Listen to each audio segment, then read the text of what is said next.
እኛ ምንም ስህተት አልሰራንም፣ ነገር ግን በሆነ መንገድ ተሸነፍን።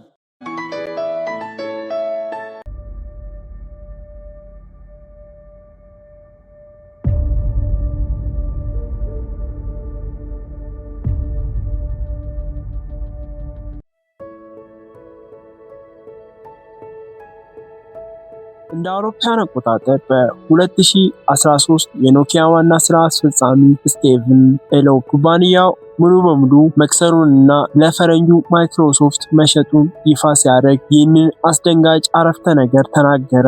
ድምፁ ይንቀጠቀጥ ነበረ። ከጀርባው የነበሩት የኖኪያ መሐንዲሶች እና ከፍተኛ አመራሮች እንባቸው መቆጣጠር አልቻሉም ነበር። የአንድ ትውልድ ምልክት የሆነው ግዙፍ የፊንላንድ ንጉሥ በይፋ ወድቆ ነበረ። አንድ ዘመን ነበረ።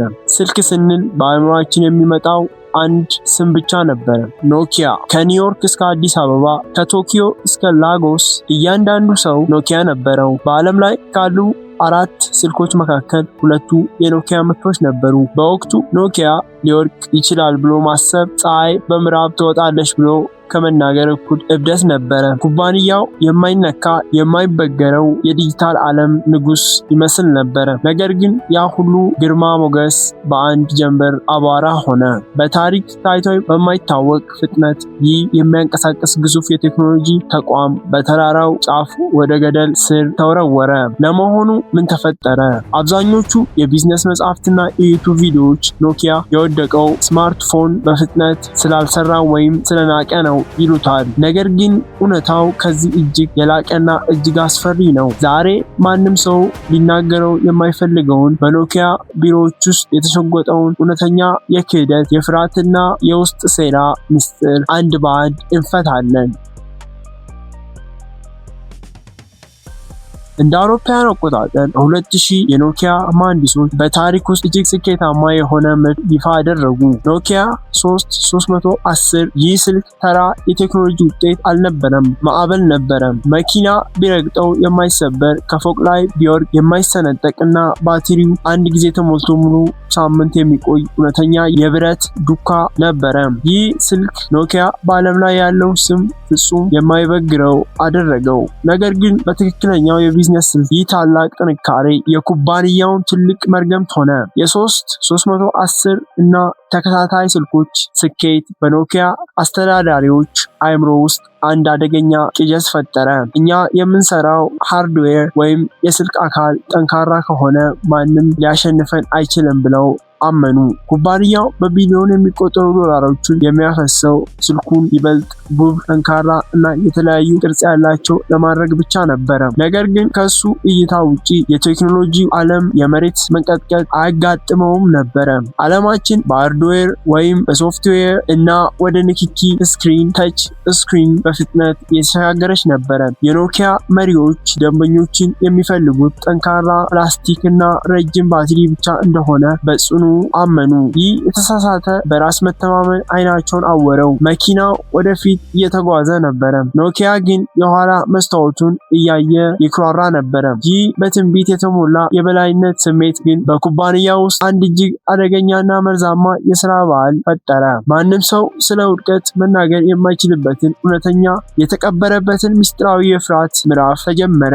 ብዙ የቢዝነስ ተንታኞች ኖኪያ የፈረሰው በቴክኖሎጂ እጥረት ነው ይላሉ። ነገር ግን ይህ ትልቅ ውሸት ነው። እውነተኛው ምክንያት በፊንላንድ የኖኪያ ቢሮዎች ውስጥ የተደበቀው አስፈሪ የፍርሃት ባህል ነበረ። ከቅርብ ዓመታት ወዲህ የወጡ ጥናቶች የምርመራ መጽሐፍ ከመጋረጃው በስተጀርባ የነበረውን ያንን መርዛማ ድባብ ይፋ አድርገዋል። የኖኪያ የበላይ አመራሮች እጅግ ጨካኝና ትዕቢተኞች ነበሩ። መካከለኛ አስተዳዳሪዎችና መሐንዲሶች ይህንን ካላደረጋችሁ ከስራ ትባረራላችሁ እያሉ በዛቻ ያስፈራሯቸው ነበር። በዚህም ምክንያት መሐንዲሶቹ የኖኪያ ሶፍትዌር ከአፕል ከጉግል ቴክኖሎጂ ጋር መወዳደር እንደማይችል፣ ሲስተሙ በየቀኑ እንደሚበላሽ ክራሽ እንደሚያደርግ እውነቱ ጠንቅቀው ያውቁ ነበር። ነገር ግን እውነቱን ለአለቆቻቸው ለመናገር ይፈሩ ነበር። እውነቱን የተናገረ ሰው ብቃት የለውም ተብሎ ከስራ ይሰናበታል። ስለሆነም ሰራተኞቹ የራሳቸውን ወንበር ለማዳን ሲሉ ከበላይ አለቆቻቸው የውሸት ሪፖርት ለማቅረብ ጀመሩ። ሁሉም ነገር ሰላም ነበረ። አዲሱ ስልካችን አፕልን ይደቁሰዋል እያሉ ማታለልን መረጡ። የበላይ አመራሮች በውሸት ደመና ላይ ተንሳፈው በቢሮ ውስጥ እውነቱን መናገር የሞት ፍርድ ሆነ። ይህ በውሸትና በፍርሃት የተገነባው ግዛት ግን እንደ አውሮፓውያን አቆጣጠር ሰኔ 2007 ላይ ከሰማይ የመጣ ታላቅ የመብረቅ አደጋ አጋጠመው። ስቲቭ ጆብስ መድረክ ላይ ሲወጣ የኖኪያ የውሸት ካርድ በአንድ ጀንበር ተበተነ። እንደ አውሮፓውያን አቆጣጠር ሰኔ 2007 ስቲቭ ጆብስ መድረክ ላይ ወጥቶ ሙሉ በሙሉ በንክኪ ስክሪን የሚሰራው ምንም ቁልፍ በተን የሌለውን የመጀመሪያውን አይፎን ለዓለም አስተዋወቀ። ይህ ክስተት በሞባይል ታሪክ ውስጥ የኖኪያን የሞት ፍርድ የፈረመ ታላቅ የመሬት መንቀጥቀጥ ነበረ። በፊንላንድ የኖኪያ ዋና መስሪያ ቤት ውስጥ የነበሩ መሐንዲሶች አይፎንን በቴክኖሎጂ ሲመለከቱ በድንጋጤ ደረቁ። የኩባንያውን መሰረት መናጋቱን ተረዱ። ነገር ግን የኖኪያ የበላይ አመራሮች ምን አደረጉ? በትንቢት ተወጠሩ። በወቅቱ የተደረገው አዲስ ሚስጥራዊ ስብሰባ ላይ የአፕልን ስልክ ገምግመው እንዲህ አሉ። ይህ ስልክ አይደለም፣ ጥራት የለውም፣ ከእጅ ቢወርቅ ወዲያውኑ ይሰበራል፣ ባትሪው አንድ ቀን እንኳን አይቆይም፣ ደግሞም በ3D ኔትወርክ አይሰራም። አፕል መኪና ውስጥ ገብቶ ሊከሰከስ ነው ብለው ናቁ። እሱ ያዩት የሃርድዌር ድክመት ብቻ ነበር። አይፎን ይዞ የመጣው እውነት አብዮት ግን ማየት ተሳናቸው። አይፎን የሰጠው ስልክ ብቻ አልነበረም፣ የአፕሊኬሽን ዓለም ኢኮሲስተም ነበረ። ሰዎች በስልካቸው ጨዋታ መጫወት፣ ኢንተርኔት መጠቀምና ህይወታቸውን መምራት ፈለጉ። የኖኪያ አመራሮች ግን ደንበኞች አሁን የሚፈልጉት የኛን ጠንካራ የቁልፍ ስልኮች ነው እያሉ ራሳቸውን አታለሉ። ይህ አይነ ስውርነት ግን ወደ ከፋ አዘቅት ውስጥ ከተታቸው። ምክንያቱም የአፕልን ሶፍትዌር ለመቀናቀን የሞከሩት የራሳቸውን ሞተር ከጥቅም ውጪ ሆኖ የተበላሸ የቆሻሻ ክምር ነበረ። አይፎን ገበያውን መውረር ሲጀምር የኖኪያ አመራሮች በመጨረሻ ነቁ። ለአፕል ምላሽ መስጠት እንዳለባቸው ተረዱ።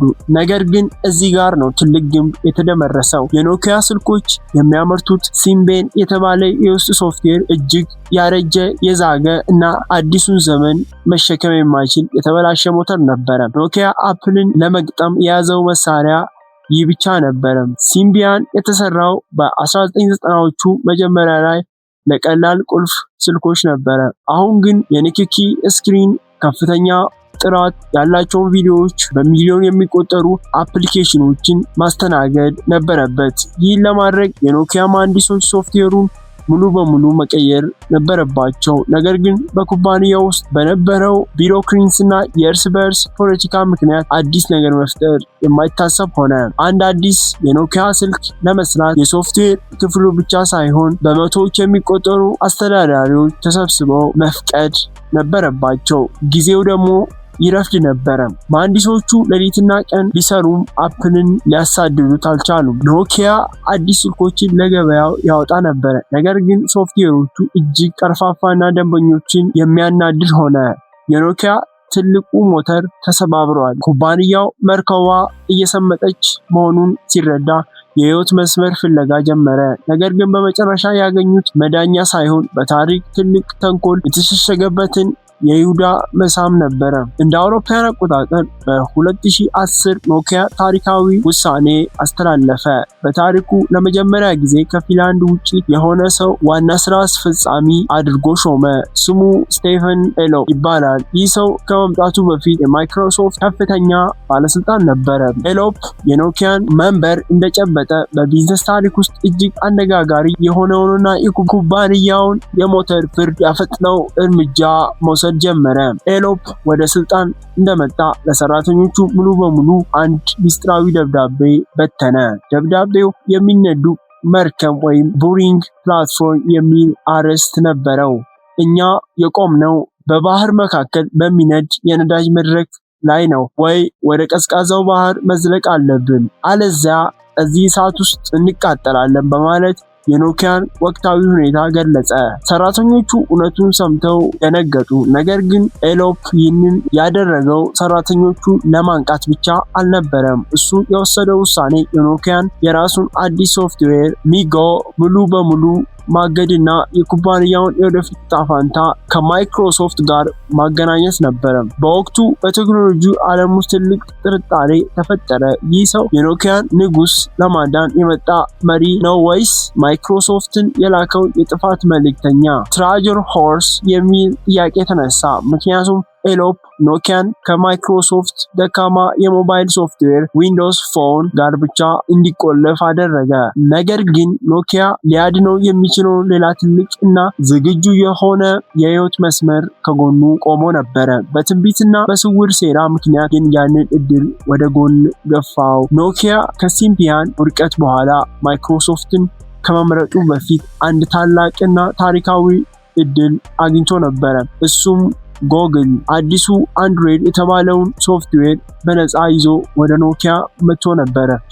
ሶፍትዌር ስልካችሁ ላይ ጫኑና አብረን አፕልን እንውጋው የሚል የህይወት መስመር ተዘረጋላቸው። ነገር ግን ኖኪያ ምን አደረገ? በታሪክ ትልቁንና እጅግ የሚቆጨውን ስህተት ፈጸመ። የኖኪያ አመራሮች በትንቢት ተወጠሩ። እኛ ኖኪያ ነን፣ የሌላ ኩባንያ ሶፍትዌር አንጠቀምም፣ አንድሮይድ ለደካማ ኩባንያ የተሰራ ነው በማለት የጎግልን ጥያቄ ውድቅ አደረጉት። እነሱ እምቢ ሲሉ በወቅቱ በሞባይል ገበያ ውስጥ በጣም ደካማ የነበረው ሳምሰንግ ይህንን እድል በሁለቱም እጆቹ አፈፍ አድርጎ ወሰደው። ሳምሰንግ የአንድሮይድ ሶፍትዌርን በራሱ ሃርድዌር ጋር በማጣመር በአጭር ጊዜ ውስጥ የዓለም አዲስ ንጉስ ሆነ። ኖኪያ ግን ራሱን አግልሎ በማይክሮሶፍት ደካማና ገና ባልበሰለ ዊንዶውስ ፎን ሶፍትዌር ውስጥ ራሱን ዘጋ። ይህ ውሳኔ የኖኪያ ትልቅ መቃብር ነበረ። ደንበኞቹ አንድሮይድ እና አፕልን እየመረጡ ሲተሟቸው፣ ኖኪያ ግን ማንም የማይፈልገውን ሶፍትዌር ላይ ተጠምዶ ቀረ። የፊንላንድ ንጉስ የህይወት መስመሩን በጥፊ መቶ አባረረው። አሁን የቀረው አንድ የመጨረሻ የሞት ጅረት ሩጫ ብቻ ነበረ። ኖኪያ ለማዳን ሲል ሉሚያ የተባለውን የመጨረሻ ካርዱን መዘዘ። እንደ አውሮፓውያን አቆጣጠር በ2010 መጨረሻ ላይ ኖኪያ የመጀመሪያውን የሞት ሽረት ሩጫ ጀመረ። ማይክሮሶፍት እና ኖኪያ በጥረት ተጣምረው ኖኪያ ሉሚያን የተባለውን አዳዲስ ስልኮች ለዓለም አስተዋወቁ። እነዚህ ስልኮች ልዩ ዲዛይን፣ ድንቅ ካሜራና ማራኪ ቀለማት ነበራቸው። ኖኪያ ለዚህ ፕሮጀክት የነበረው የመጨረሻ ሀብት አፈሰሰ፣ በቢሊዮን የሚቆጠሩ ዶላር በማስታወቂያ ላይ። ይህ ኖኪያ ለመኖር ያደረገው የመጨረሻ ታላቅ ጦርነት ነበረ። ነገር ግን ስልኮቹ ምንም ያህል ውብ ቢሆኑም አንድ ትልቅ መርገምት ነበረባቸው። የዊንዶውስ ፎን ማከማቻ ባዶ ነበረ። ስማርትፎን የሚኖረው በአፕሊኬሽኖች ሕያውነት ነው። ሰዎች በወቅቱ በከፍተኛ ፍጥነት እያደጉ የነበሩትን እንደ ኢንስታግራም፣ ዩቲዩብ እና ታዋቂ ጨዋታዎች በሉሚያ ስልካቸው ላይ ሊያገኟቸው አልቻሉም። የሶፍትዌር አዘጋጆቹ ዲቨሎፐር ለአፕል እና ለአንድሮይድ ብቻ አፕን መስራት መረጡ። ማይክሮሶፍት ግን ናቁት። የሉሚያ ሽያጭ ገደል ገባ። በቢሊዮን የሚቆጠሩ ስልኮች በመጋዘን ውስጥ ታጉረው ቀሩ። ኖኪያ በየቀኑ በሚሊዮን የሚቆጠሩ ዶላር ይሰሩ ጀመረ። ደንበኞቹ ስልኩን ዞር ብለው አላዩትም። ንጉሱ ሙሉ በሙሉ ደማ። መቆምም ሆነ መራመድ አልቻለም። እናም ይህንን የዛለና ነፍስ ሊዘራ ያልቻለውን የኖኪያ አካል ማይክሮሶፍት ሙሉ በሙሉ ወደ ራሱ ጋራዥ ጎትቶ የሚያስገባበትን የመጨረሻ ሰዓት ደረሰ። እንደ አውሮፓውያን አቆጣጠር ሴፕቴምበር 2013 ድራማው ወደ ማጠቃለያ ደረሰ። ማይክሮሶፍት የኖኪያን የሞባይል ክፍል ሙሉ በሙሉ ለመግዛት ስምምነት ላይ መድረሱ ይፋ አደረገ። ዋጋው ስንት መሰላችሁ? 7.2 ቢሊዮን ዶላር ብቻ። አንድ ዘመን የዓለምን ገበያ ብቻውን በቢሊዮን ዶላሮች ይገዛ ለነበረው ግዙፍ የቴክኖሎጂ ኢምፓየር ይህ ዋጋ ፍርፋሪ ነበረ። ማይክሮሶፍት የኖኪያን የዛለ ገጽታ በርካሽ ዋጋ ጠቅልሎ ወሰደው። የሚገርመው ግን ኖኪያ ወደዚህ ውድቀት የመራው ስቴቨን ኤሎፕ ኩባንያውን እንደተሸጠ በሚሊዮን የሚቆጠሩ ዶላር የጉርሻ ቦነስ ክፍያ ተቀብሎ በቀጥታ ወደ ቀድሞ መሳሪያ ቤቱ ወደ ማይክሮሶፍት በከፍተኛ ስልጣን ተመለሰ። ይህ ክስተት በፊንላንድ ሕዝብና ሰራተኞች ዘንድ በታሪክ ትልቅ የውስጥ ክህደት ተብሎ እስከ ዛሬ ይነገራል። ማይክሮሶፍት ግዛቱን እንደተረከበ በኖኪያ ታሪክ ታይቶ የማይታወቅ ታላቅ ሰራተኞች እርግፍ አደረገ። በፊንላንድ በዓለም ዙሪያ የነበሩ ከ12000 በላይ ታማኝ የኖኪያ መሐንዲሶች ሰራተኞችን በአንድ ጀንበር ከስራ ተባረሩ። የኖኪያ ስም ከስማርትፎን ዓለም ላይ ሙሉ በሙሉ ተፋቀ። ማይክሮሶፍት የራሱን ስም ስልኮቹ ላይ መለጠፍ ጀመረ። ነገር ግን እሱም ቢሆን ከአንድሮይድ ጋር መወዳደር አቅቶት ከጥቂት ዓመታት በኋላ የሞባይል ክፍሉ ሙሉ በሙሉ ዘጋው። በዓለም ላይ የነበረው ትልቅ የሞባይል ግዛት በዚህ መልኩ ሞተ።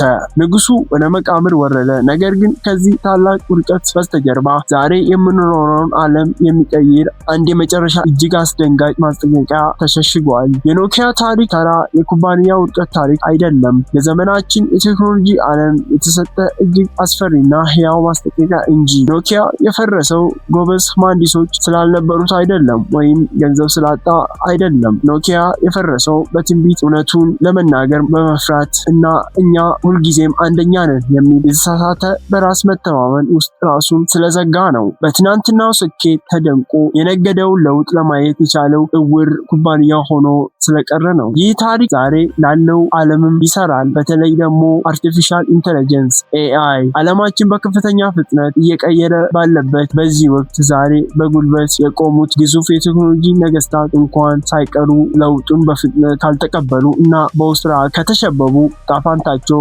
ከኖኪያ መቃብር አይለይም። በቴክኖሎጂ ዓለም ውስጥ መቆም ማለት ወደ ኋላ መጓዝ ማለት ነው። ውድቀት ደግሞ የሚጀምረው ሁሉንም አውቃለሁ ብሎ ማሰብ ሲጀምሩ ነው። በቀጣዩ ጊዜ በእጆ ዘመናዊ ስማርትፎን ይዘው ኢንተርኔት ሲጠቀሙ ይህንን ያስታውሱ። በአንድ ወቅት ዓለም ሙሉ በሙሉ ተቆጣጥሮ የነበረው ንጉስ ዛሬ ታሪክ ብቻ ሆኖ ቀርተዋል። ለመሆኑ የራሱ ተወዳጅ ኩባንያ ቀጣዩ ኖኪያ እንደሆነ ምን ያህል እርግጠኛ ኖት? እስከዚች ሰዓት ድረስ ከኔ ጋር ስለቆያችሁ እያመሰገንኩኝ ለሚቀጥሉት ቪዲዮዎች እስከማገኛችሁ ድረስ ቸር ቆዩልኝ።